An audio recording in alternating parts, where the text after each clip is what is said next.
మీరు మీ అభిమాన shows and serials TV కన్నా ముందు ఈటీవీ విన్ యాప్లో చూడండి. Download and subscribe to ETV win app. 99 రూపాయలు మాత్రమే.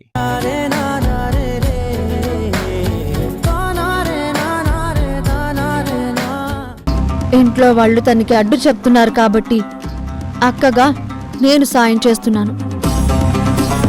తను ఎంతగానో ప్రేమించినవాడు, పెళ్లి చేసుకోవాలి అనుకున్నవాడు ఇలా జైల్లో ఉంటే ఏ ఆడపిల్ల తట్టుకోలేదు. సృజన మానసికంగా ఎంత నలిగిపోతుందో తన మనసు తెలిసినా నాకు తెలుసు. కానీ ఇప్పుడు ఆదిత్య గారు కోపంలో ఉన్నారు. సృజన తండ్రి మాటలను కాదనలేక ఏ ప్రయత్నం చేయలేకపోవచ్చు. కానీ ఆ ఇంటి ఉప్పు తిన్న విశ్వాసం నాకుంది. అందుకే గోపి విషయంలో నేను కలగజేసుకున్నాను. తను నిర్దోషి అని నమ్ముతున్నాను కాబట్టి బయటికి తీసుకొచ్చి తన మీద పడింది నిందే అని నిరూపించాలి అనుకుంటున్నాను. చూడుతారా, నా విషయంలో ఎవరైనా తప్పు చేశారు అని తెలిస్తే నేను చాలా సీరియస్గా రియాక్ట్ అవుతాను. జైలు నుంచొచ్చిన ఫైల్లో నువ్వు గోపి ఫోటో మార్చావు. అది నువ్వు తప్ప ఎవరూ చెయ్యరు అన్న నిజం నాకు తెలిసినా నేను నిన్ను ఒక్క మాట కూడా అనలేదు. ఎందుకో తెలుసా? నేను బాధగా ఉన్నప్పుడు నువ్వు నన్ను ఓదార్చావు.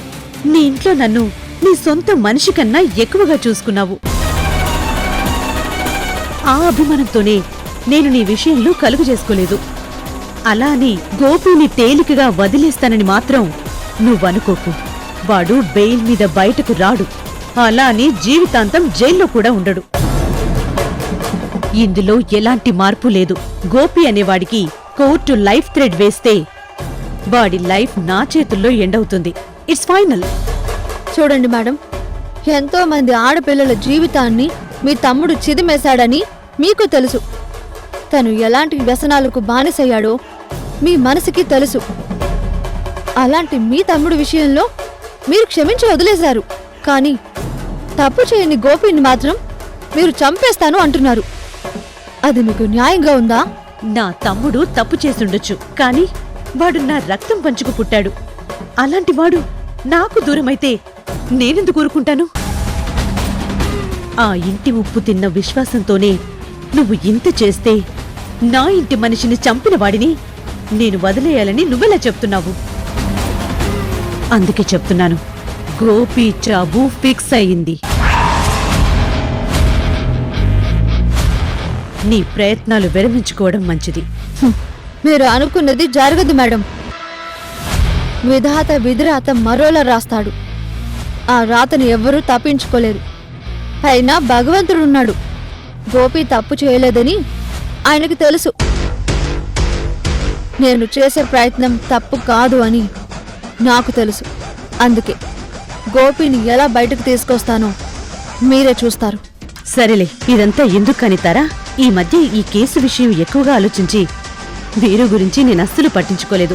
అందుకే వాడి కోసం బొమ్మలు తీసుకొచ్చాను. అవిద్దామనేసరికి ఇక్కడ నీ చేతిలో బెయిల్ పేపర్స్ కనిపించాయి. నీ ప్రయత్నం ఏంటో నాకు పూర్తిగా అర్థమైంది. ఇప్పుడు ఛాలెంజ్ చేసి చెప్తున్నాను, గోపిని ఏ న్యాయస్థానం రక్షించదు. నువ్వు చేసే ఏ ప్రయత్నం ఫలించదు. గోపి కథ ముగిసిపోయింది. ఇది నువ్వు తొందరగా తెలుసుకుంటే నీకు మంచిది. అదే ఛాలెంజ్ నేను చేస్తున్నాను మేడం. మీరు అనుకున్నంత మాత్రాన నిర్దోషిని అంతం చేయలేరు. గోపిని పైకి పంపించలేరు. నేను తనని బయటికి తీసుకొస్తాను. ఇది నా ఛాలెంజ్. ఇది నా ఛాలెంజ్. ఇది నా ఛాలెంజ్.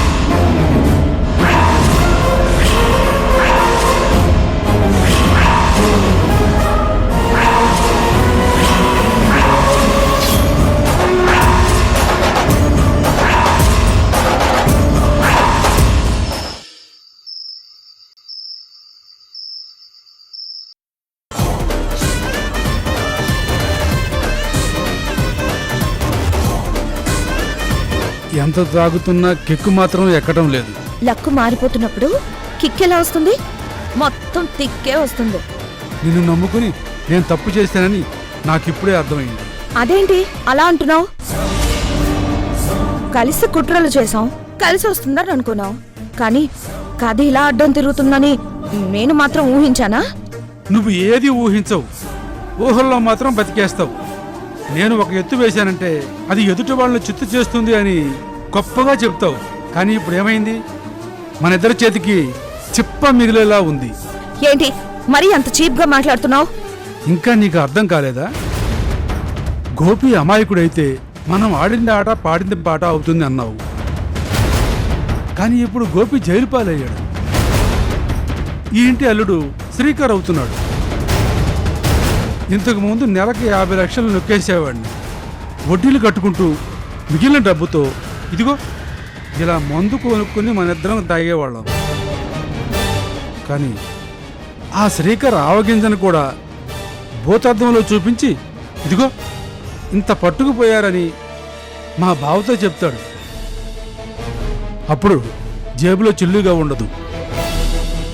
ఏం చేయాలో అర్థం కావటం లేదు. నాకు అదే భయంగా ఉంది.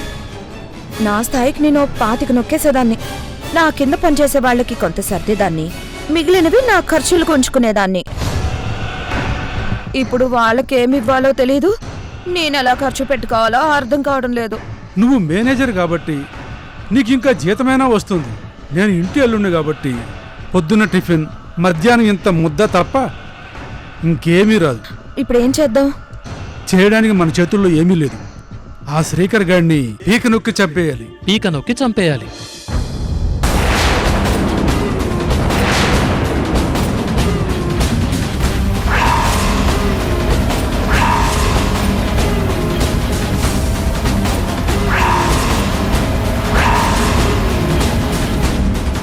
లేదా వాణ్ణి ఇంటి నుంచి తరిమేయాలి. వాడిక్కడ కనిపించకుండా ఏదో ఒకటి చెయ్యాలి. అప్పుడే ఈ పెళ్ళాగుతుంది.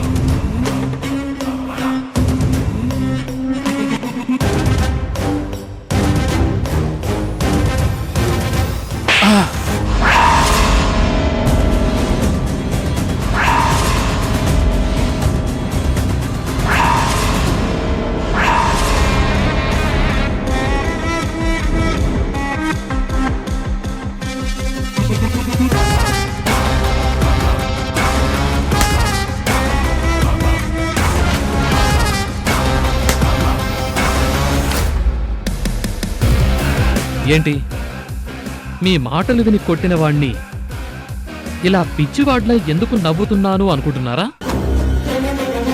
రేపటి మా భవిష్యత్ ఏమవుతుందని భయపడుతున్నాం. ఏదో తాగిన మైకంలో వాగాము, కానీ మిమ్మల్ని మేమేం చేయగలం? పులితో పెట్టుకుంటే మేమే పలహారం అయిపోతామని మాకు తెలుసు. గుడ్. ఇది నిజంగా భయమైతే గుడ్, మీరు పైకొస్తారు. నటనైతే పైకి పోతారు. ఏంటి బాబు అంత పెద్ద నిర్ణయం తీసుకున్నారు? చూడు బాబాయ్,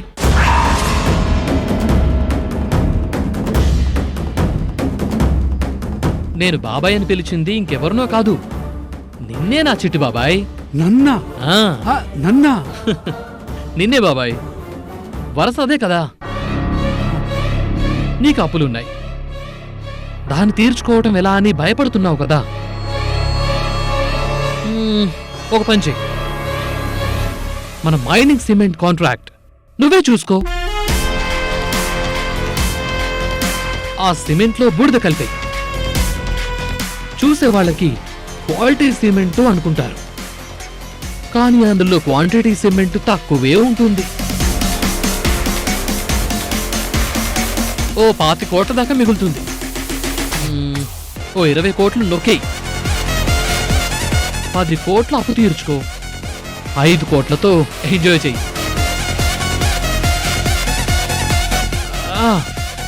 ఈ వసుధ కూడా ఒక 5 కోట్లు ఇవ్వు. మనం చెప్పించేస్తుంది, మన చెప్పు చేతల్లో ఉంటుంది.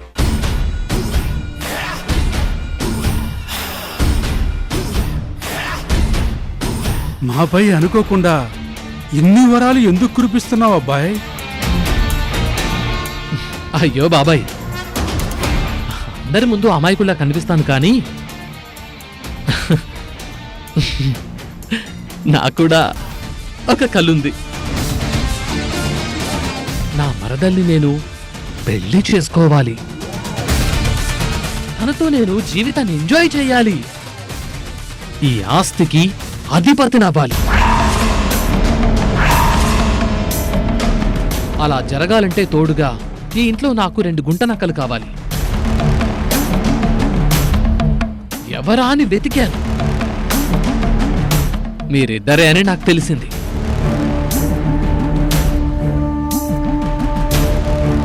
మీరు నాతో చేతులు కలిపారే అనుకోండి, మీ జీవితం పైకి వెళుతుంది. కాదని ఎక్స్ట్రాలు చేశారనుకోండి, మీరిద్దరూ అందంత దూరంకి వెళ్ళిపోతారు.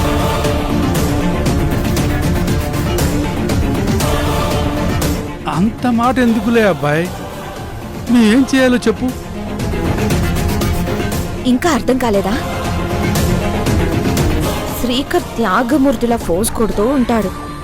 కానీ మనం ఫోర్స్ చేసి ఆదిత్య గారిని సృజనని ఒప్పించి వీళ్ళ పెళ్లి చెయ్యాలి. అంతే కదా? అంతే అత్త. నాకు కావలసింది మీరు చేయండి, మీకు కావలసింది నేనిస్తాను. ఇదేదో బానే ఉంది కదా. మనం నొక్కేస్తే ఎవ్వరికీ తెలీదు. బాబు మనకు అండగా ఉన్నాడు కదా, ఇంకెందుకు భయం? మనల్ని అడ్డుకునేది ఎవరు? భయపడాలతో. ఆ దెయ్యం పేరు తార. అది మిమ్మల్ని ఒక కంట కనిపెడుతూనే ఉంటుంది. దాని కంట మీరు పడకుండా మీరు సంపాదించుకోండి. నేను చెప్పిన పని చేస్తూ ఉండండి. అప్పుడు మీరు బాగుంటారు, నేను బాగుంటాను. ఏమంటావు బాబాయ్? ఇంకేమంటాం అబ్బాయి? చూడు, ఇంకా చూడు ఎలా అల్లుకుపోతామో.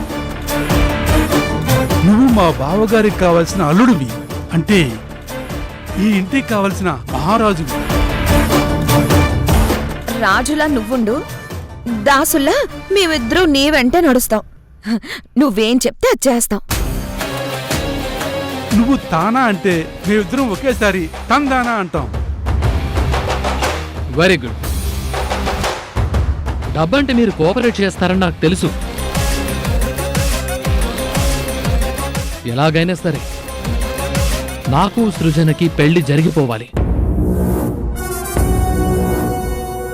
మామయ్య ఎలాగూ చెయ్యాలనుకుంటున్నాడు. సృజన దగ్గర నాకిష్టం లేదు అన్నట్టుగా నేను నాటకం ఆడతాను. మీరు మాత్రం మామయ్య దగ్గర ఇలాంటి అల్లుని వదులుకోకూడదు, తొందరగా పెళ్లి జరిగిపోవాలి, 3 ముళ్ళు పడిపోవాలి అని మీకు తోచిన సలహా మీరివ్వండి. మిగిలిన కథ నేను నడిపిస్తాను. తల వెంట్రుకు అవకాశం దొరికితేనే మేము తవ్వుకుపోయే రకం. ఇంత అవకాశం ఇస్తే వదులుతామా? ఇక మీ పెళ్లి తొందరలోనే జరిగిపోయినట్టే. అలా అయితే మీ డబ్బులు మీకు వస్తాయి, ఇంకా మీ భవిష్యత్తు మారిపోతుంది.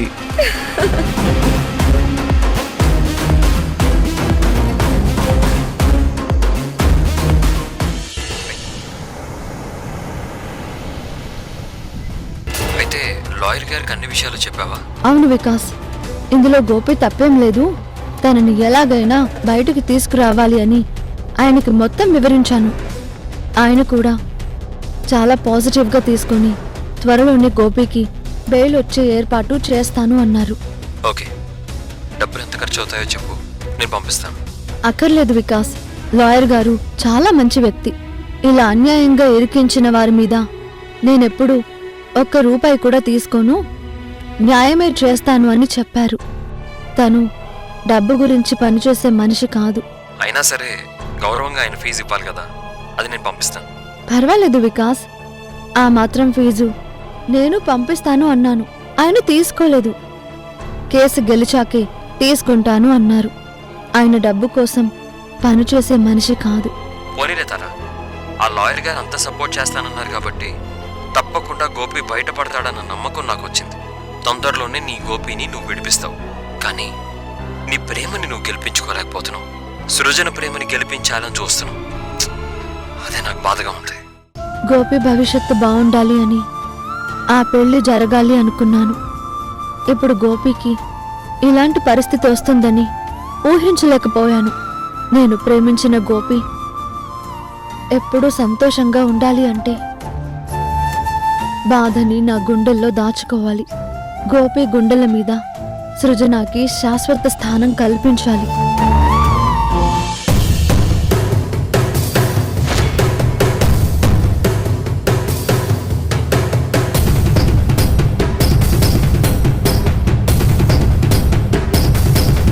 అర్థమైంది. నేను ఈ కేసు నుంచి తప్పుకుంటాను. నో, మీరు న్యాయం వైపు నిలబడండి, న్యాయంగానే వాదించండి, అంతా గోపీకి ఫేవర్గా ఉన్నట్టుగానే మాట్లాడండి. గోపి బయటకు వచ్చేస్తాడు అన్న నమ్మకంగానే ఉంచండి. కానీ గోపి బయటకు రాకూడదు. తనకు శిక్ష పడాలి. చివరికి సారీ చెప్పి సాక్ష్యాధారాలన్నీ తన వైపే ఉన్నాయి కాబట్టి శిక్ష పడింది అని సింపుల్గా చెప్పి వెళ్ళిపోండి. అలా మీరు చేస్తాను అంటే ఇలాంటి కట్టలు మీ ఇంట్లో చాలానే ఉంటాయి. సరే, మీరు చెప్పినట్టే చేస్తాను. కానీ నా పేరు బయటకు రాకుండా నేను చూసుకుంటాను. మీరు జస్ట్ నేను చెప్పినట్టు చేస్తే చాలు. ఓకే.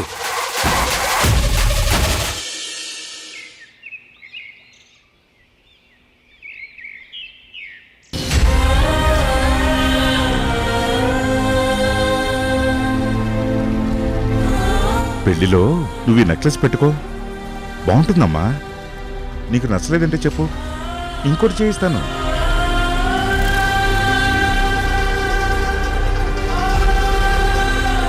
నేను కోరుకున్నది నెక్లెస్ కాదు డాడీ, గోపిని. మీరు నాకిచ్చేది పెళ్లిలో గిఫ్ట్ కాదు, గోపినే పెళ్లి గిఫ్ట్గా ఇవ్వండి. చూడు, నువ్వు నాకు ఒక్కగానొక్క కూతురవని నిన్ను ఎంతో గారాభంగా పెంచాను. నీ జీవితం బాగుండాలని ఎన్నో కలలు కన్నాను. అందుకే నువ్వు గోపిని ఇష్టపడ్డావని తెలిస్తే మీ ఇద్దరికి పెళ్లి చేయాలనుకున్నాను. కానీ వాడొక హంతకుడు, నేరస్తుడు, క్రిమినల్ బ్యాక్గ్రౌండ్ ఉన్నవాడని తెలిసి కూడా అలాంటి వాడికి నేనిచ్చి నీకు అన్యాయం చేయలేను. మీకు ఎలా చెప్తే అర్థమవుతుంది డాడీ? గోపి ఏ తప్పు చెయ్యలేదు. అయినా ప్రేమించిన నాకన్నా మీకు తన గురించి ఎక్కువ తెలుసా? ప్రేమ గుడ్డిదని ఊరికే అనలేదు. నిన్ను నమ్మించడానికి వాడు నీ దగ్గర నటించాడని నాకు అర్థమైంది. సాక్ష్యాధారాలతో సహా పోలీసులు వాడిని పట్టుకెళ్లారు. వాడు ఇప్పుడు జైల్లో ఉన్నాడు. ఇంకా వాడు మంచివాడని మూర్ఖంగా నువ్వనుకున్నా నేను అనుకోలేను. అందుకే నీకు శ్రీకర్కి పెళ్లి చేయాలని నేను నిర్ణయం తీసుకున్నాను. అందులో ఎలాంటి మార్పు ఉండదు. డాడీ, నా జీవితం గోపితో అని నేను ఊహించుకున్నాను. నేను బావని పెళ్లి చేసుకోలేను. కావాలంటే నా ప్రాణం తీసుకుంటాను. సృజన, సృజన, సృజన.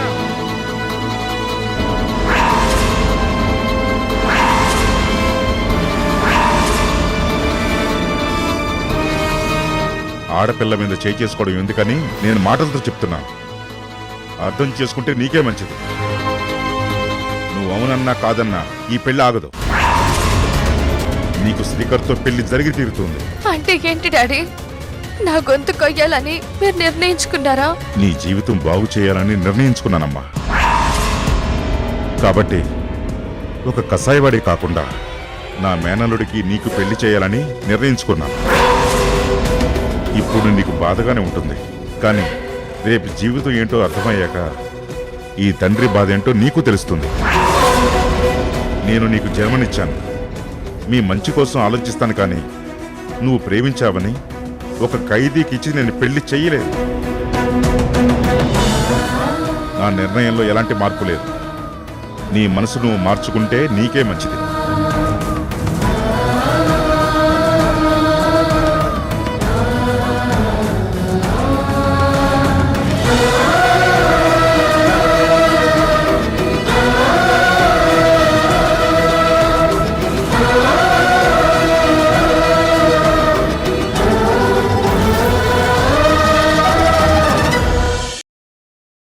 లాయర్ని కలిసి వచ్చాను.